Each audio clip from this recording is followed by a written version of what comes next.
চলতি বছরের 12 জুলাই ভারতের শীর্ষ ধনী মুকেশ আম্বানির ছোট ছেলে অনন্ত আম্বানির সঙ্গে 7 পাকে বাধা পড়েন রাধিকা মার্চেন্ট। অনন্ত রাধিকার রাজকীয় আয়োজনের বিয়েতে উপস্থিত ছিলেন বিশ্বের নামজাদা সব তারকারা। বিয়ের 4 মাসের মধ্যে শোনা যায় আম্বানি পরিবারে নাকি আসতে চলেছে নতুন অতিথি। শীঘ্রই নাকি মা হতে চলেছেন রাধিকা মার্চেন্ট। অবশ্য বেশ কিছুদিন আগে থেকে চলছিল এই জল্পনা। বলিউডের অন্তর থেকে পাওয়া খবর অনুযায়ী রাধিকা মার্চেন্ট সন্তান সম্ভব হওয়ার খুব বেশি দিন দেরি নেই। আশা করা যাচ্ছে 2025 সালের ফেব্রুয়ারিতে ভূমিষ্ঠ হবে অনন্ত এবং রাধিকার প্রথম সন্তান।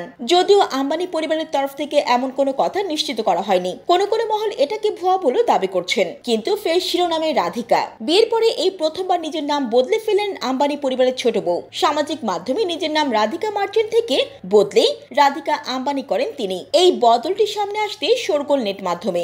ভারতীয় গণমাধ্যমের খবর, রাধিকা মার্চেন্টের আম্বানির নাম পরিবর্তনের পর তা জানতে গুগলে 5000-এর বেশি সার্চ হয়েছে। প্রায় 1000% বৃদ্ধি পেয়েছে সার্চ। সম্প্রতি নিজের 30তম জন্মদিন জাঁকজমক করে উদযাপন করেছেন রাধিকা। মুম্বাইয়ের অ্যান্টিলিয়ার বাসভবনে আম্বানি বধূ হিসেবে তার প্রথম জন্মদিন উদযাপন করা হয়েছে। ঘনিষ্ঠ বন্ধু বান্ধব এবং পরিবারের সদস্যরা উপস্থিত থেকে এই উদযাপনে কেক কেটে জন্মদিন পালন করেন। প্রতীক টিভি নিউজ ডেস্ক।